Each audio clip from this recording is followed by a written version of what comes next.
Hi అండి. నమస్తే. తెలుగు నవలా శ్రోతలకు లక్ష్మి కథల ప్రపంచానికి స్వాగతం.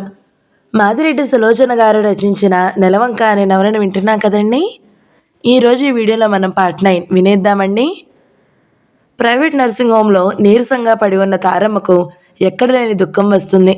అబ్బా, ఒక్కడే కొడుక, అదృష్టవంతురాలివి అన్నారు అంతా. కానీ ఆ అదృష్టం ఆమెకు శాపంగా పరిగణించింది. ఒక ఆడపిల్ల లేని జీవితం వ్యర్థమేమో. ఆడపిల్ల హృదయంలో అమ్మ కోసం ఆర్ద్రత ఉంటుంది. అమ్మ మంచం పట్టిందంటే అక్కడే ఉంటుంది. అపురూపంగా చూసుకునే భర్త, వేళ్లకు అన్నీ అందించే నర్సులు ఉన్నా ఇంకా ఏదో కావాలని ఆమె కోరుతుంది. మమ్మీ, తను భ్రమ. ప్రతి నిమిషం కొడుకు కోసం కలవరిస్తుంది. కొడుకు తనకు ఎన్నో మైళ్ళ దూరంలో ఉన్నాడు. ఆమె కళ్ళ మీద చేయి తీయలేదు.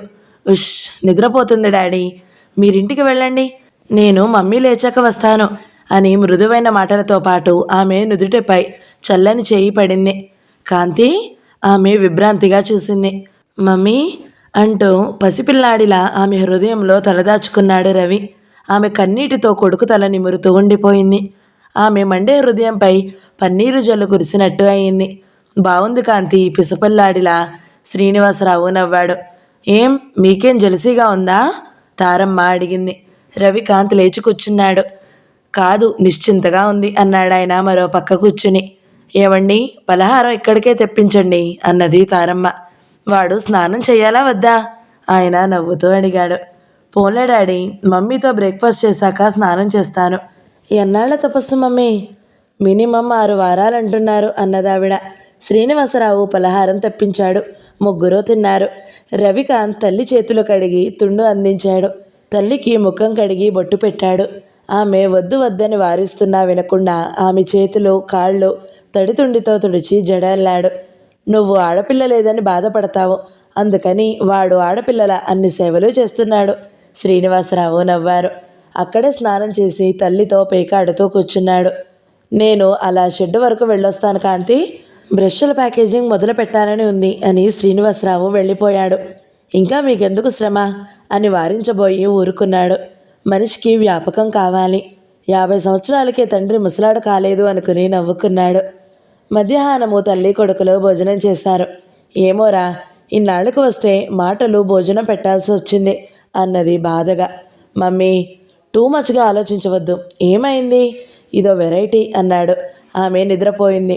అతను అక్కడున్న కాట్పై పడుకున్నాడు. కానీ నిద్ర పట్టలేదు. అతనికి రేణును, ఆమె సంసారాన్ని ఒకసారి చూడాలి అనిపించింది. రేణు సంతోషంగా ఉండాలి. అతను బట్టలు మార్చుకుని నానికి బిస్కెట్ ప్యాకెట్లు, రేణుకి స్వీట్స్ కొని ఆటో ఎక్కాడు. ఆటో దిగి రేణు ఇంట్లో అడుగు పెట్టబోయాడు. రేణు టెక్స్ట్ బుక్ వచ్చి అతని కాళ్ళ దగ్గర పడింది. వేషాలేస్తుంది, వేషాలు. ఎంఎస్సి ఎంట్రన్స్ రాస్తుందట. అసలు బుద్ధి అనేది ఉందా? నీ ఆటలు తెలియవనుకోకు. మళ్ళీ ఎవడని పట్టాలని నీ ఎత్తు? కన్న కఠోరంగా వినిపించాయి రామరాజు మాటలు. బావా, నా సహనాన్ని పరీక్షించకండి. మీకేం అపకారం చేశానని నన్ను ఇలా కాల్చుకు తింటున్నారు? దినమంతా నన్నేం చేయమంటారు? ఆ కంఠం దీనంగా అసహాయంగా ఉంది రేణు కంఠం. దినమంతా ఏం చేయాలో నెరజానవు నీకు నేను చెప్పాలా? రవికాంత్తో ఊరికే తిరిగితేనే అనుమానపడుతున్నానని ఎవడిని నమ్మిస్తావే? వాడు రేప్ చేయబోతే రక్షించలేదా అన్నాడు. అవును, అతనితో విచ్చలవిడిగా తిరిగాను. సంతోషంగా ఉందా అన్నది. నోర్ముయ్. ధనాధన దెబ్బలు పడ్డ శబ్దం. నన్నంతలా ఆకట్టుకోవాలని తెల్లచీర మల్లెపూలతో తిరుగుతుంటావు. కడుపొచ్చిందా? కర్కశంగా ఉన్నాయి మాటలు. రవికాంత్ పిడికిళ్ళు బిగుసుకున్నాయి. క్షమించు రేణు, సైకియాట్రిస్ట్ను చూస్తాను అది ఇది అంటే నిజమేనేమో. నువ్వు మారావేమో అనుకున్నాను. నువ్వు నన్ను ఎన్ని అయినా అను, కానీ రవికాంత్ను అంటే ఊరుకోను అన్నది దృఢంగా. దెబ్బలు తిన్నా సిగ్గులేదంటే ఎదురు చెప్తావా? వాడు దేవుడా? నీకు మనుషులే తెలియరు, ఇంకా దేవుళ్ళు తెలుస్తారా? బావా, నానిని సీత దగ్గరుంచావు. రాత్రిలో నువ్వు బయట తిరుగుతావు. నేనేం చెయ్యాలి అన్నది తెచ్చిపెట్టుకున్న సౌమ్యంతో. కుళ్ళి కుళ్ళి ఏడువు. ఇక నుండి నీకు డబ్బులు ఇవ్వను. దిక్కున్న చోట చెప్పుకో, వెళ్ళు అన్నాడు. వెళ్ళిపోతాంలే. నీతో అనిపించుకుని వెళ్ళా అనుకుంటే సిగ్గుగా ఉంది. ఎక్కడికి వెళ్తావే? ఆ శ్రీనివాసరావుతో కులకడానికేనా? వాడిని నిన్ను నెరికేస్తాను. మళ్ళీ పైకి వెళ్ళాడు. బావా, ఇంకొక అడుగు ముందుకు వేసినా మర్యాద దక్కదు. అక్క భర్తవు, మాకు కష్టదశలో ఆశ్రయం ఇచ్చావని నీ మాటలు చేతలు సహించాను. కోపంతో అరిచింది. చిచ్చి, తెగించిన దానవు అని ఇంకా బూతులు తిడుతూ విసురుగా బయటికి వెళ్ళాడు రామరాజు. అక్కడే పళ్ల మధ్య కోపం బిగబట్టుకొని నిలబడిన రవికాంత్ను చూడలేదు. తలుపు వేద్దామని వచ్చిన రేణు రవికాంత్ను చూసి స్తణువులా నిలబడిపోయింది. తను ఊహించనైనా లేదు రవికాంత్ ఇప్పట్లో ఎందుకు వచ్చినట్టు. అత్తయ్య తనతో పటేల్ ప్రస్తావనని తెచ్చింది. వాళ్లకు కూతురుందట, వీడంటే పడిచేస్తుందట, వీడేమో పోజులు కొడుతున్నాడు అన్నది. అందుకే అతనికి తన పట్ల విరక్తి కలగడానికి తానెంతో సుఖపడుతున్నట్లు రాసింది. రా రవి అన్నది తేరుకుని భుజం నిండా పమిట కప్పుకుని. ఆమె భుజం మీద చిరుగు అతని కంట పడనే పడింది. కింద పడిన పుస్తకం తీసి ఆమెకిచ్చాడు. ఆమె స్టూలు దులిపి ముందుకు జరిపింది. అతను కింద పెదవి కొరుకుతూ నిలుచున్నాడు. ఏమిటి రవి అలా మౌనంగా ఉన్నావు? ఎప్పుడొచ్చావు అన్నది బలవంతంగా నవ్వుతూ. రేణు, రెండో భారీగా నువ్వు పొందుతున్న సుఖం చూసి నా నోట మాట రావడం లేదు అన్నాడు. అతని గంభీరమైన గొంతులో బాధ ధ్వనించింది. రవి నన్ను మన్నించు అన్నది తల వంచుకుని. అతను స్వీట్ ప్యాకెట్ బిస్కెట్ పొట్లం ఇచ్చాడు. మౌనంగా అందుకుంది. రవి, అబద్ధాలు ఆడాలని కాదు, నన్ను అర్థం చేసుకో అన్నది మెల్లగా. అయినో అన్నాడు స్టూల్పై కూర్చుని. అమ్మా రేణు, ఆ లక్ష్మి గంటసేపు కూర్చున్నాక చావు కబురు చల్లగా చెప్పిందే. పాలు లేవని నాలుక పిడుచుకట్టుకుపోతుంది. కాసిన్ని డికాషన్ నీళ్ళన్నా పోయి అంటూ కనకమ్మ వచ్చింది. అమ్మా వారించబోయింది. ఆమె కళ్ళకు చెయ్యి అడ్డం పెట్టుకుని రవికాంత్ను చూసింది. వెలుతురులో నుండి వచ్చిందేమో ఆమెకు సరిగ్గా కనిపించలేదు. ఎవరు? రవిబావా అన్నది. ఆమె కళ్ళల్లో వెలుగు వచ్చింది. రవికాంతే. నీకు టీ నీళ్లు తెస్తాను గాని కాసేపు మౌనంగా కూర్చుంటావా అమ్మా అన్నది రేణు విసుగ్గా. అయ్యో నేనేమన్నానే తల్లి అన్నది. రేణు వెళ్ళి టీ పెట్టివ్వకపోతే ఆమె నోటికి హద్దుండదని అవతల గదిలోకి వెళ్ళింది. కానీ స్టవ్లో కిరసనాయిలు లేదు. అయినా తల్లి గొంతు వినిపిస్తూనే ఉంది. రవిబాబు, నా చేత్తో దాని గొంతు కోసాను. ఒక రకంగా వేధించడం లేదు. ఇప్పుడు ఇంట్లోకి సరుకులు తీసుకురావడం లేదు. 2 రోజులైంది బిడ్డ మంచినీళ్ళు తాగి. అమ్మా, రేణు బాధగా అరిచింది. రేణు, నేనంతా పరాయివాడిగా కనిపిస్తున్నానా అన్నాడు ఆదరంగా. ఆమె చప్పున వచ్చి అతని చేతులు పట్టుకుంది. వద్దు రవి, నువ్వు నిష్ఠూరాలాడితే బ్రతకలేను అన్నది బాధగా. అయితే నీకెంత కావాలో తీసుకుని అమ్మకు టీ ఇవ్వు అని పర్స్ తీసి ముందుకు చాచాడు. ఆమె మాట్లాడక 100 రూపాయలు తీసుకుంది. మొదట టీ క్యారియర్ పట్టుకువస్తాను అని లేచాడు. ఆమె టిఫిన్ ఫ్లాస్కు తెచ్చి ఇచ్చింది. అతను బయటికి వెళ్ళినాక అలాగే నిల్చుంది. తనకు మంచి శిక్షే పడింది. ఎందుకంటే ప్రేమామూర్తిని తిరస్కరించింది. త్యాగం పేరిట తన మెడకు తానే ఉరిబిగించుకుంది. రవికాంత్ తిరిగి వచ్చేసరికి కనకమ్మ బిస్కెట్లు ఆబగా తింటుంది. అతని హృదయంలో శూలం దిగింది. వాళ్ల భోజనాలు అయ్యే వరకు కూర్చున్నాడు. రేణు ముఖంలో కాస్త కళవచ్చింది. రేణు, ఎక్కడైనా ఉద్యోగం చేయకూడదు అన్నాడు. ప్రయత్నిస్తున్నాను రవి. అయినా ఇతనికి కదిలితే మెదిలితే అనుమానం. పోనీ ఎంఎస్సీ చదువుదామని తెలిసిన వారింట్లో పుస్తకాలు తెచ్చుకుంటే ఇంత రాద్ధాంతం చేశాడు అన్నది. రేణు, అమ్మకు ఫ్రాక్చర్ అయింది అన్నాడు. అలాగా, నేను వెళ్ళడం లేదు. అతను చెప్పలేక ఆగిపోయింది. నేనంతా విన్నాను రేణు. అతను నాన్నను కూడా అవమానించే స్థితికి వచ్చాడు. All right, we shall leave to time. వస్తావా అన్నాడు. వస్తాను రవి. ఆమె పెళ్లికి కొన్న పట్టుచీర కట్టుకుని వచ్చింది. వెళ్ళేది ఆసుపత్రికి అనబోయి ఏదో అర్థమైనట్టు తల పంకించాడు. అప్పుడే లేచింది తారమ్మ. ఆమె చిరునవ్వుతో రేణుని పలకరించింది. రేణు వెళ్ళి ఆమె పక్కన కూర్చుంది. అతని మాటలకు భయపడి, మీ మావయ్య నీతో చెప్పలేదమ్మా అన్నది. అలా అంటే చాలా బాధ కలుగుతుంది అత్తయ్య. అతను అనుమానించే వాటికంతా మనము విలువ ఇవ్వడం మూర్ఖత్వం అన్నది ఆనందాల. 3 టీ తాగి కాసేపు పేకాడారు. వస్తానత్తయ్య, నేను ఆలస్యం చేస్తే అమ్మ కంగారు పడుతుంది. ఆమెకు ఆత్మహత్య చేసుకుంటానని భయం అన్నది రేణు నవ్వుతూ. నర్సింగ్ హోమ్ నుండి బయటకు వచ్చారు. రేణు, నా ఫ్రెండ్కు కొన్ని బట్టలు కొనాలి, సెలెక్ట్ చేస్తావా అన్నాడు. ఆమె అతని వెంట నడిచింది. అతని ఆదేశం మీద 4 చీరలు, వాటికి మ్యాచింగ్ అయ్యే జాకెట్లు కొన్నాడు. ఆమె రిక్షా ఎక్కించి ప్యాకెట్ ఆమె పక్కన పెట్టాడు. ఇదేమిటి రవి? రేణు, నువ్వు ఆసుపత్రికి పట్టుచీర కట్టుకుని బయలుదేరావంటే ఎందుకో ఊహించలేని మూర్ఖుడిని కాదు. స్నేహితుల దగ్గర చనువు, అధికారం ఉండాలి అన్నాడు. రవి, ఆమె మనసంతా ఆ శబ్దంలో వ్యక్తమయ్యింది. అంతేకాదు, నేను మళ్ళీ డబ్బు పంపితే వద్దనకూడదు. నీకు ఉద్యోగం వచ్చే వరకు తీసుకోవాలి అన్నాడు. అలాగే, రేపు మళ్ళీ వస్తావు కదూ? నాకు తెలీదు. అమ్మ అలా ఒంటరిగా వదిలేస్తావా? అతను నేనింట్లో ఉన్నా అనుమానిస్తాడు. అనుమానించడం అతని హక్కు. నవ్వింది. రిక్షా కదిలింది. అతను మెల్లగా నర్సింగ్ హోమ్కు వచ్చాడు. శ్రీనివాసరావు వచ్చాడేమో. తారమ్మ నవ్వుతుంది. అలాగే వెనక్కు వచ్చాడు.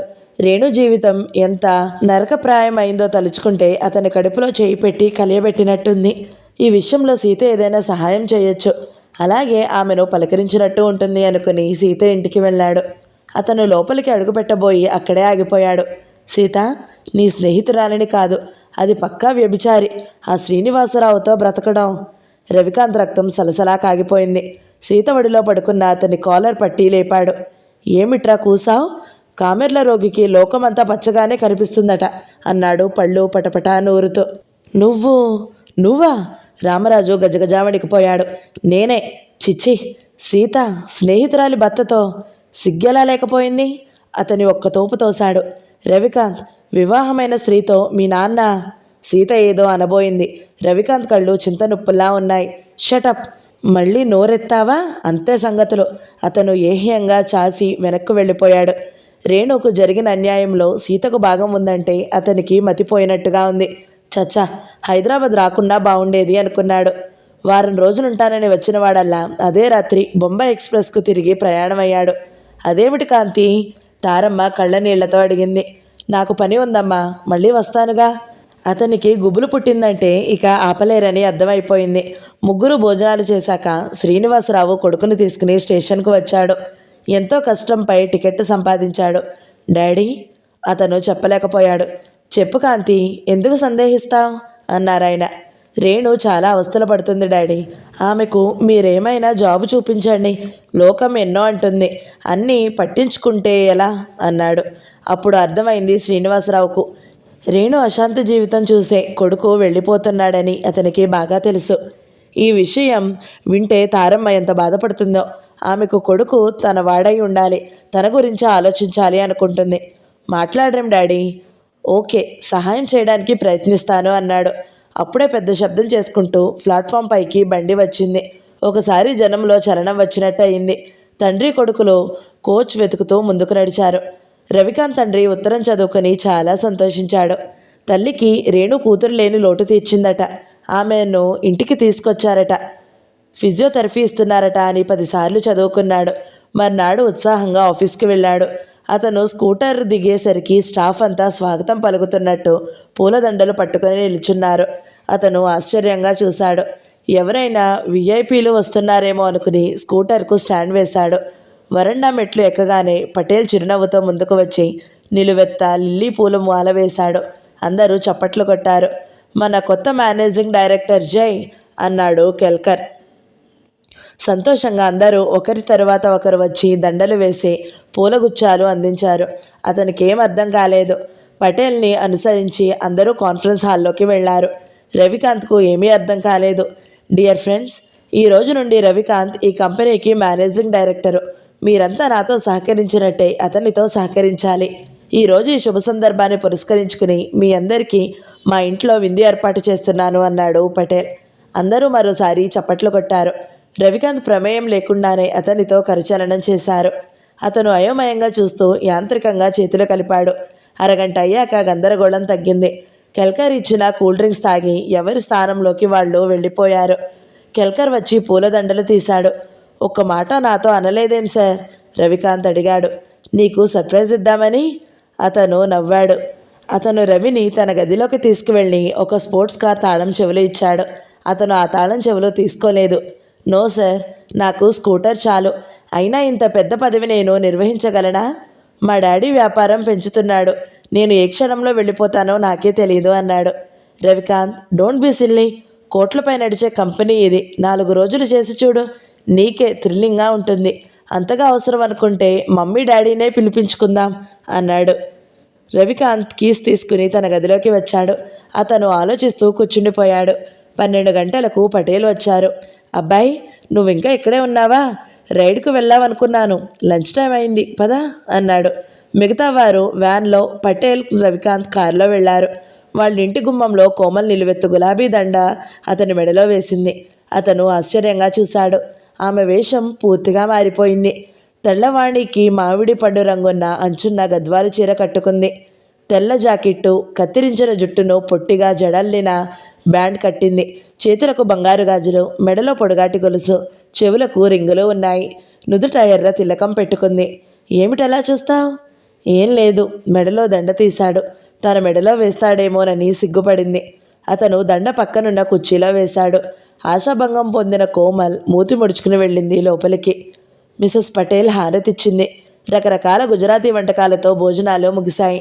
శ్రీఖండ్, బాసుంది, పూరి, డోక్లా, కడి, లస్సీ అంటూ రకరకాలు వడ్డించారు. రవికాంత్కు ఆ వాతావరణమే కృత్రిమంగా అనిపించింది. అందుకే పప్పుతో అన్నం మాత్రం తిన్నాడు. అందరూ లేచారు. రవి, మనము తర్వాత వెళ్దాం అన్నాడు పటేల్. స్టాఫ్ వెళ్ళిపోయాక సుగంధ ద్రవ్యాలతో కలిపిన తమలపాకులు ఇచ్చింది కోమల్. నాకు అలవాటు లేదు అన్నాడు మృదువుగా. కాసేపు విశ్రాంతి తీసుకో రవి అన్నాడు పటేల్ ఆవలిస్తూ. అక్కర్లేదండి, నేను వెళ్ళిపోవాలి అన్నాడు లేచి. మీరు ఊరుకోండి డాడీ, కొత్త రికార్డ్స్ వచ్చాయి, విందువురా లాక్కుపోయింది కోమల్. ఆమె గది అలంకరణ చూస్తే మామూలు మనుషులకు మతిపోతుంది. ఏయ్ ఓల్డ్ గాయ్, నా డ్రెస్ ఎలా ఉంది?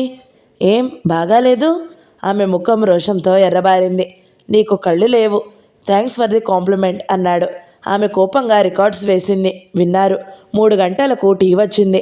పటేల్ భార్య స్వీట్స్ తీసుకుని వచ్చింది. రవి, ముహూర్తం ఎప్పుడు పెట్టించమన్నావు అన్నది ఆప్యాయంగా. దేనికండి? బాగుంది నాయనా, నీకు కోమల్కు పెళ్లి చేయడానికి ముహూర్తం అంటున్నాను.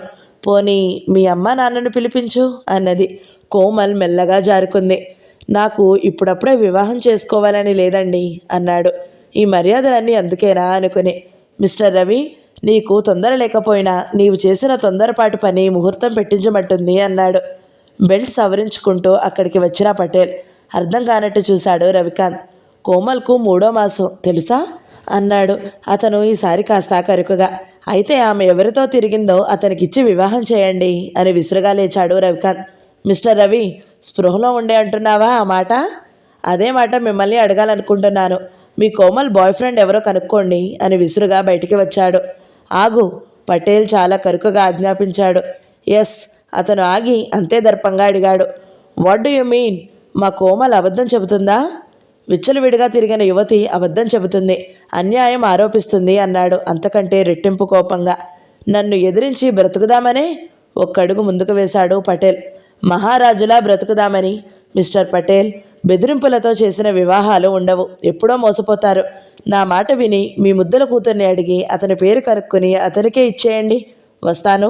రవికాంత్ చరచరా వచ్చేశాడు. అతడు బయటికి వచ్చాక ప్యాంట్ జేబులో నుంచి చేతులు పోనిచ్చాడు. కార్ కీస్ తీసి ఇంట్లో కార్పెట్ పైకి గిరాటు వేశాడు. థ్యాంక్స్, వస్తాను అని ఖాళీ ట్యాక్సీని పిలిచి ఎక్కేశాడు. అతనికి అసహనంగా ఉంది. జర హర్కే జర బచ్కే బొంబాయి మేరే జాన్ అన్న పాట గుర్తుకు వచ్చింది. తనంత జాగ్రత్తగా ఉన్నా రావాల్సిన నింద రానే వచ్చింది. ఆఫీస్కు వచ్చేసరికి అందరూ గోలగా కబుర్లు చెప్పుకుంటున్నారు. అతని ధోరణి చూస్తే అలా అనిపించిందా? ఎంత రిజర్వ్డ్గా ఉండేవాడని అంటున్నాడు ఒకతను. ఏమైనా నేర్చుకోవాలి, అమ్మాయిని వలలో వేశాడు కాబట్టే అమ్మాయి ఆస్తి దక్కుతుంది అని మరొకడు. రవికాంత్ వేయడం ఏమిటి, ఆ అమ్మాయే వేసి ఉంటుంది, చాలా ఫాస్టు అని ఇంకొకరు అంటున్నారు. రవికాంత్ రాగానే అందరూ ఒక్కసారి క్లాసులో మాస్టర్ ఎంటర్ అయినట్టు గప్చుప్గా మారిపోయారు. అందరినీ చూసి చిరునవ్వు నవ్వాడు. అదేమిటి, అందరూ ఒక్కసారి మౌనవ్రతం పాటిస్తున్నారు? సరే, నేను గుడ్ న్యూస్ చెబుతాను. నేను జాబ్ వదిలిపెట్టి హైదరాబాద్ వెళ్ళిపోతున్నాను అన్నాడు. వాట్? అందరూ ఎగిరిపడ్డంతా పనిచేశారు. ఫ్రెండ్స్, నాకు మేనేజింగ్ డైరెక్టర్ అనే బరువు బాధ్యత అక్కర్లేదు. ఏదో జాలీగా గడుపుదామని వచ్చాను. మీ అందరి అభిమానానికి కృతజ్ఞతలు అంటూ తనకు సంబంధించిన సామాన్లు తీసుకుని అక్కడ పటేల్కు ముఖ్యుడైన మోతీలాల్కు ఛార్జీ ఇచ్చేశాడు. ఈ అవకాశాన్ని వదులుకోవద్దు, మోతీవాలా బ్రతిమలాలినట్టు అన్నాడు. రవికాంత్ నవ్వేశాడు. అందరూ అతన్ని ఒక విషయంలో అభినందించారు. అతను కోమల్ ప్రస్తావనే తీసుకురాలేదు. అతను స్కూటర్ తీసుకుని ఇంటికి వచ్చేశాడు. సాయంత్రం వరకు అశాంతిగా ఆరాటంగా గడిపాడు. చౌదరికి జరిగిందంతా చెప్పాక అతని మనసు తేలికపడింది. చౌదరి అభినందించాడు. మంచి పనే చేశావు రవి, డోంట్ వర్రీ. ఇందాకే సమర్థుడైన వ్యక్తి కావాలని బర్మర్షల్ మేనేజర్ అడిగాడు. అక్కడ చేరిపో అన్నాడు. నాకు ఇంటికి వెళ్ళిపోదామని ఉన్నది అంకుల్ అన్నాడు. చూడు, 3 నెలలు చెయ్యి, అప్పుడు కూడా నచ్చకపోతే మానేద్దు గాని అన్నాడు భుజం తట్టి. Thank you uncle, thank you అన్నాడు. మన చుట్టూ మనుషుల్లో మంచి చెడు రెండూ ఉంటాయి. విశ్లేషించి చూసుకోవడమే మనం తెలివితేటలకు నిదర్శనం. భయా, క్యారమ్స్ ఆడదాం అంటూ బోర్డు తెచ్చింది రీతు. అన్యమనస్కంగా ఆడి ఓడిపోయాడు. పెద్ద ఆడగాడిని ఓడించానని రీతుకు చాలా సంతోషంగా ఉంది. అది చూసి రవికాంత్ ఏదో జీవిత సత్యం అర్థమైనట్టు ముఖం పెట్టాడు. ప్రతి వ్యక్తికి ఓ బలహీనత ఉంటుంది. ఎదుటి వారిని ఓడించాలనే ఆ ఓటమితో వాళ్ళు ఈగోను తృప్తిపరుచుకుంటారు. ప్రతిసారి గెలుపు పొందే మనిషి వ్యక్తిత్వం గలవాడు. ఈ ప్రపంచంలో అతనికి అంతా శత్రువులేనేమో. ఒకసారి బర్మషల్ మేనేజర్ దగ్గరికి వెళ్దాం రవి అన్నాడు చౌదరి. ఆయన లాల్చీ తొడుక్కున్నాడు. అతను లేచి తయారయ్యాడు. 4 రోజులు గడిచిపోయాయి. రవికాంత్కు బర్మాషల్లో ఉద్యోగం బాగానే ఉన్నట్టు అనిపించింది. అప్పుడప్పుడు కెల్కర్ వచ్చి కబుర్లు చెప్పి వెళ్తుంటాడు. మహారాష్ట్ర వంటలు తెచ్చి రవికాంత్ దగ్గర కూర్చుని తనకి తినిపించడం అతనికి సరదాగా ఉంటుంది. కెల్కర్ ఫోన్ చేసి ఫ్లాట్కు రమ్మని తల్లిదండ్రులు వచ్చారని చెప్పేసరికి సగం దినం సెలవు పెట్టి వచ్చేశాడు రవికాంత్. క్యారియర్ తీసుకుని కెల్కర్ ఎదురు వచ్చాడు. మా పటేల్ సాబ్ టెలిగ్రామ్ ఇచ్చి పిలిపించారు. తనే స్వయంగా వాళ్లను రిసీవ్ చేసుకుని ఇంటికి తీసుకువెళ్లారు. భోజనం చేయమంటేను మీ డాడీ అంగీకరించలేదు. చాలాసేపు మాట్లాడారు అన్నాడు. నువ్వెళ్ళు, క్యారియర్ తీసుకురా. కెల్కర్ వెళ్ళిపోయాడు. అతను స్కూటర్ కింద పెట్టి పైకి వెళ్ళాడు. తల్లి తండ్రి రీతుతో కబుర్లు చెబుతున్నారు. రవిని చూసి రీతు తన ఫ్లాట్కు వెళ్ళిపోయింది. మీ ఆరోగ్యం ఎలా ఉంది మమ్మీ? నా ఆరోగ్యానికేం బాగానే ఉంది. కానీ నువ్వు చేసిన పనేమిట్రా? ఏమిటమ్మా అన్నాడు అసహనంగా. పటేల్ గారి ఆస్తి ఏమిటి, అంతస్తు ఏమిటి? అతని అమ్మాయిని అన్యాయం చేసి బ్రతుకుదామనే అన్నదామె. శ్రీనివాసరావు తీక్షణంగా చూశాడు. రవికాంత్కు బాగా అర్థమైంది. పటేల్ మొదట వాళ్లను తన ఇంటికి తీసుకువెళ్ళి ఐశ్వర్యం అనే నిషా బాగా తలకు ఎక్కించి పంపాడని అర్థమైంది. మీరు మొదట భోజనం చేయండి అన్నాడు గంభీరంగా. వాళ్ళు భోజనం చేశాక కెల్కర్ను పంపేశాడు. మమ్మీ, మీరు పటేల్ గారి మాయలో పడొద్దు. ఆడపిల్లను నేను వెంటాడి పాడు చేసే వివాహానికి అడ్డేమిటి? మీరు అభ్యంతరం పెట్టరు, ఆయనకిష్టమే అన్నాడు నిదానంగా. అసలు సంగతి ఏమిటి కాంతి? శ్రీనివాసరావు అడిగాడు. జరిగిన కథంతా చెప్పాడు. ఇప్పుడు ఆ పాపం నా నెత్తిన రుద్దాలనుకుంటున్నాడు డాడీ. అసలు ఆ అమ్మాయి పిక్నిక్లో అలక సాగించినా నేను పట్టించుకోలేదు అన్నాడు. తారమ్మ కళ్ళ ముందు పటేల్ బంగళా తిరుగుతుంది. అతను స్టేషన్ నుండి వస్తుంటే కూతురి కోసం కొన్న కాటేజ్ చూపాడు. ఆమె పేరు ఉన్న పేర్ల వివరాలు చెప్పాడు. కాంతి, ఆమె చెప్పదలుచుకుంది చెప్పేదే కానీ ఆమెను మొహమాటం అడ్డు వస్తుంది. నాకు తెలుసునమ్మా, మరో జన్మ తపస్సు చేసిన పటేల్ గారి కార్ల ఖరీదైనా నేను సంపాదించలేనని. అందుకని నన్ను నేను అమ్ముకోలేను. ఆ అమ్మాయి వచ్చి నిజం చెప్పి ప్రాధేయపడితే మానవత్వం గల మనిషిగా అంగీకరించేవాడినేమో. ఇప్పుడు అవకాశం కూడా లేదు అన్నాడు దృఢంగా. అనవసరంగా ఈ ఊరొచ్చావు. ఆ పటేల్ వాలకం చూస్తే తను అనుకున్నది సాధించలేకపోతే మనుషుల్ని చంపించడానికి వెనుకడిదియ్యాడు అన్నాడు నిట్టూర్చి. డాడీ, మీరేనా ఇలా అంటుంది? ఇంకా మీరు అంటున్న ధర్మం న్యాయం కుంటుతూ నడుస్తుంది. తనొక్కడేనా మగాడు అన్నాడు రోషంగా. ఎందుకొచ్చిన గొడవరా ఇది? హైదరాబాద్ వెళ్ళిపోదాం పదా. పటేల్కు డబ్బుంది, ఎవడినో ఒకడిని పడతాడు అన్నాడు రావు. ఇప్పుడు పిరికివాడిలా పారిపోను డాడీ. నేను వచ్చేద్దామని ఆలోచిస్తున్నాను అన్నాడు తల్లి మంచం వరకు నడిపించి. వాళ్లను విశ్రాంతి తీసుకోమని రవికాంత్ వెళ్ళిపోయాడు. 4 గంటలకు రకరకాల స్వీట్స్, కారా, టీ పాట్ పట్టుకుని పటేల్ దంపతులు వచ్చారు. శ్రీనివాసరావుకు వారి మర్యాదలు చూస్తే మొహమాటంగా ఉంది. మెల్లగా కొడుకు అభిప్రాయం చెప్పాడు. అతను అంతా విని తలపంకించాడు. మిస్టర్ శ్రీనివాసరావు, మీకైనా కాస్త ఇంగితం ఉందని పిలిచి అడిగించాను. మీ కొడుక్కు చెప్పు, ఇక అడుక్కు తినాలని అన్నాడు కోపంగా. అతను లేచాడు. మిస్టర్ పటేల్, ఊరూరు తిరుగుతూ వ్యాపారం చేసుకునే మీకు భయం, మాకేం భయం లేదు. నువ్వేమైనా చేసుకో అన్నాడు అప్పుడే వచ్చిన రవికాంత్. ఇద్దరు ప్రత్యర్థుల్లా ఒకరిని ఒకరు చూసుకున్నారు. బేటా, ఎందుకీ కాఠిన్యం? మిసెస్ పటేల్ అడిగింది. క్షమించండమ్మా, మీ అమ్మాయి స్వేచ్ఛగా తిరిగింది. ఆ పాపం నా నెత్తిన రుద్దక నిజం చెప్తే నేను ఆలోచించేవాణ్ణి. నన్ను మోసపు వలలో వేసుకోవాలనుకోవడం మూర్ఖత్వం. షటప్, మధ్యలోనే త్రుంచేశాడు పటేల్. ఇలాంటి వారికి ఎలా బుద్ధి చెప్పాలో నాకు బాగా తెలుసు. పద, ప్రాధాయపడవలసిన కర్మ మనకేమిటే? ఆయన భార్యను లాక్కుపోయాడు. రవికాంత్ ఆలోచిస్తూ నిలబడిపోయాడు.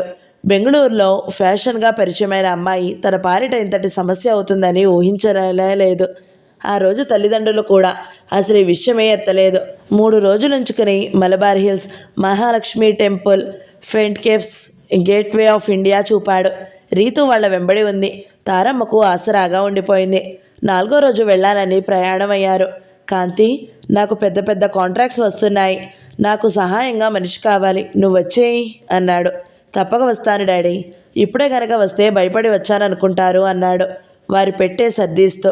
అతను ఏం చెడు వినవలసి వస్తుందో అని రేణు విషయం అడగలేదు. వాళ్ళు ఆ విషయం ఎత్తలేదు. చౌదరి కూడా ధైర్యం చెప్పాడు. ఇలాంటివి బాంబేలో మామూలే డాడీ, మీరేం కంగారు పడకండి అన్నాడు వాళ్లను బండి ఎక్కించిన రవికాంత్. రవికాంత్కు ఆఫీస్కి వెళ్ళాలని అనిపించలేదు. మరాఠా మందిర్ సినిమా హాలుకు వెళ్ళాడు. అది బాంబేలో చాలా సుప్రసిద్ధమైన హాలు. అధునాత సౌకర్యాలతో కట్టిన మొదటి హాలు. అది చూడాలని ఉన్నా కుదరలేదు. ఏదో హిందీ సినిమా ఆడుతుంది. అది దాదాపు తన జీవితం లాంటి కథే. అన్ని ప్రయత్నాలు చేసి అమ్మాయి తప్పు ఒప్పుకొని ఏడుస్తుంది. ఆత్మహత్య చేసుకుంటానని చెబుతుంది. కరిగిపోయి కథానాయకుడు ఆమెను వివాహం చేసుకుంటాడు. మై గాడ్, నేను ఇక్కడుంటే కోమల్ కూడా అంతే చేస్తుంది. వాళ్లకు సామధాన భేద దండోపాయాలు తెలుసు అనుకున్నాడు. తల పగిలిపోతుంది. ఇంటికి వచ్చాడు. బాంబే వదిలివేయాలనే నిర్ణయానికి వచ్చాడు. ఒక ఆడకూతురు తన ముందు నిలబడి ఆత్మహత్య చేసుకుంటానంటే చేసుకోకపోమ్మనే శక్తి తనకు లేదు. మమ్మీ వాళ్ళు వెళ్ళిపోయారా? చౌదరి అడిగాడు. వెళ్ళిపోయారు అంకుల్, నాకు ఇక్కడ ఉండాలని లేదు అన్నాడు అన్యమనస్కంగా. ఇలాంటి ఒడిదుడుకులు లేకపోతే జీవితం ఏముంది రవి, ఇప్పుడే ధైర్యంగా ఉండాలి అన్నాడు. తన ప్లాట్ తాళం తీశాడు. వచ్చి సోఫాలో కూర్చున్నాడు. ఫ్లాట్ ఓనర్ వస్తున్నాడు.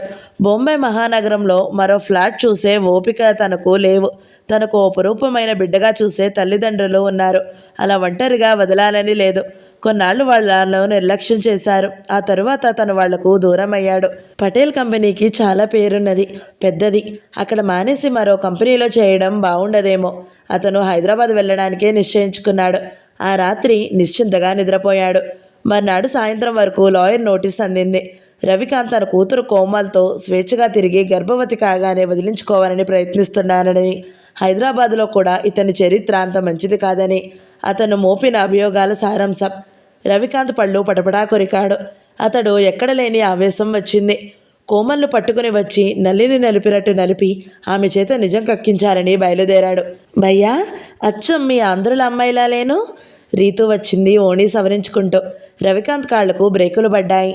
ఒక క్షణం అతని కళ్ళు మసకబారాయి. రీతు మాయమైంది. రేణు కనిపించింది ఆ స్థానంలో. ఓణి అన్నాడు మైమరుపుగా. ఓణే భయ్యా, ఎలా ఉంది? చాలా బాగుందమ్మా అన్నాడు. అతను నీరసంగా వెనక్కు తిరిగాడు. రేణు, రేణు, ఎందుకు నన్ను మనిషిగా మార్చావు అని నుదురు రాసుకున్నాడు. ఏమిటి రవి, ఏమైంది? చౌదరి కంగారుగా వచ్చాడు. నాకేం కాలేదు. ఏమైంది? ఎవరు చెప్పారు అన్నాడు ఆయనను కూర్చోమని కుర్చీ చూపుతూ. రీతు ఏడుస్తుంది. నీవు మెచ్చుకోలేదనంట. రాత్రి వాళ్ళ మమ్మీ ప్రాణాలు తోడి కుట్టించుకున్న డ్రెస్సును నువ్వు మెచ్చుకోలేదట అన్నారు. ఓ సారీ అంకుల్. ఏది? ఇద్దరూ చౌదరి ఇంట్లోకి వచ్చారు. మూల ముడుచుకుని నిలబడిన రీతుని ఎత్తి గిరిగిరా తిప్పాడు రవికాంత్. వదులు భయ్యా, వదులు అన్నది కళ్ళు మూసుకుని. ఆమెను దింపాడు. అంకుల్, ఓ 1,00,000 రూపాయలు జమ చేయండి. రీతును ఆంధ్రులకు ఇద్దరు గాని అన్నాడు వేళాకోళంగా. 1,00,000 రూపాయలా? అసలు మీ ఆంధ్రులు ఏమనుకుంటున్నారు? 1,00,000 రూపాయలంటే చిల్లపెంకులా? కళ్ళు పెద్దవి చేసింది రీతు. మనము వస్తు రూపంతో ఇస్తాము, వాళ్ళు క్యాష్ ఇస్తారు, అంతే తేడా. చౌదరి నచ్చజెప్పాడు. ఇప్పుడు క్యాష్తో పాటు వస్తువులు అడుగుతున్నారు అన్నాడు. భయ్యాకు నాకు చోలే తెచ్చిపెట్టి రీతు అన్నాడు చౌదరి. రీతు లోపలికి వెళ్ళింది. అంకుల్, పటేల్ ఏ ధైర్యంతో నోటీసు ఇచ్చాడో చూడండి. తనకు వచ్చిన కవరిచ్చాడు. చౌదరి అంతా చదివాడు. తల పంకించాడు. నోటీసు అందుకున్న తారీఖు నుండి 15 రోజుల్లోగా నువ్వు వెళ్ళి తప్పు అంగీకరిస్తే చాలట అన్నాడు. అతను నన్నేమనుకుంటున్నాడు అంకుల్? తను అనుకుంటే వెళ్ళి క్షమాపణ చెప్పి అమ్మాయిని వివాహం చేసుకుని నరకమంటే ఏమిటో రుచి చూస్తాను. రాస్కెల్, పిడికిలి బిగించాడు రవికాంత్. ఆవేశం వద్దు రవి, నువ్వంత దుర్మార్గుడవు కాలేవు. అలా అయితే అతను నీ వెంట పడేవాడు కాదు అన్నాడు. వెంటపడిన స్త్రీని వదిలించుకోలేనని అసమర్థుడని అంటారా అంకుల్? రోషంగా అడిగాడు. చూడు రవి, ఆవేశంతో పాటు అంతట మంచి మనసు కూడా ఉంది. నువ్వు వివాహానికి పూర్వమే ఓ నిర్ణయానికి రావాలి. అదేమిటి అంకుల్? ఆ అమ్మాయి రేపు ఏడ్చి క్షమించమని కాళ్ళు పట్టుకున్నాక కఠినంగా ఉండగలవా అన్నాడు నిదానంగా. నో నో అరిచాడు. తన ముందు చేయి చాచి ఒక స్త్రీ ఆసరా అడిగితే కాదంటాడా? అనలేడు. అతను నీరసంగా కుర్చీలో కూర్చుండిపోయాడు. దిగులు పడకు రవి, లాయర్ దగ్గరకు వెళదాం, తయారవ్వు అన్నాడు. రవి లేచి ప్యాంటు మార్చుకుని టీషర్ట్ వేసుకుని వచ్చాడు. భయ్యా, నీ తల రేగింది. రీతు దువ్వెన ఇస్తూ అందుకున్నాడు. ఈ టార్చర్ అంతా ఎందుకు? కాలేజీలో చదువుతుండగా ఎందరిని ఏడిపించలేదు తను. అందరూ ఎంత శపించి ఉంటారో. మా తుంగలో ఉంటున్నాడు చౌదరి లాయర్ ప్రకాష్ ఖన్నా. అతను సాధారణంగా ఆహ్వానించాడు. టీ తీసుకున్నాక కేసు వివరాలన్నీ అడిగాడు. అన్నీ రాసుకున్నాడు. అవన్నీ మననం చేసుకున్నట్టు తలపంకించాడు. చౌదరి పిల్లల్ని హలో అనవా అన్నాడు. చౌదరి పకపకా నవ్వాడు. నీ లాయర్ బుద్ధి పోనిచ్చుకున్నావు కాదు. రవికాంత్తో ఒంటరిగా మాట్లాడాలని అంటే కాదంటామా అని అతను లోపలికి వెళ్ళిపోయాడు. మిస్టర్ రవికాంత్, ఒక్కటే ఒక్క ప్రశ్నకు సూటిగా జవాబు చెబితే నీవు ఏం చేయాలో జవాబు నేను చెబుతాను. అడగండి సార్. కోమల్ పటేల్తో కాక మరే అమ్మాయితోనైనా నీకు శారీరక సంబంధం ఉందా? ఐ మీన్ సెక్సువల్ కాంటాక్ట్స్ ఉన్నాయా? రవికాంత్ ముఖం గంభీరంగా పెట్టాడు. సిగ్గుపడాల్సిందేం లేదు యంగ్ మ్యాన్. అది క్లియర్ అయితే నాకు తేలిక అన్నాడు పైపు పీలుస్తూ. నో సార్, నో అన్నాడు మెల్లగా. నిజమే చెబుతున్నావా? ఎస్ సార్ అన్నాడు దృఢంగా. దెన్ ఇట్ ఈజ్ ఈజీ అన్నాడు ప్రసన్నవదనంతో. రవికాంత్ రిలాక్స్గా చూశాడు. ఓకే మై బాయ్, నువ్వేం దిగులు పెట్టుకోకు అన్నాడు లేచి భుజం తట్టాడు. అంతా మీకు చెప్పాడు. కేసు ఎలా నడుపుతావో నీ ఇష్టం అన్నాడు బయటికి వచ్చిన చౌదరి. మరేం పర్వాలేదు, డాక్టర్ చేత పరీక్ష చేయించుకోమంటాను. అంతెందుకు, జవాబు నేను ఇస్తానుగా అన్నారాయన. ఆయనకు ధన్యవాదాలు అర్పించి ఇద్దరు బయటికి వచ్చారు. నెలవంక 9వ భాగం సమాప్తం. ఈ వీడియో మీకు నచ్చినట్లయితే లైక్ చేయండి, షేర్ చేయండి, మంచి కమెంట్ పెట్టండి. ఇలాంటి మరిన్ని వీడియోల కోసం మన ఛానల్ని సబ్స్క్రైబ్ చేసుకోండి. Thank you so much for watching. నమస్తే.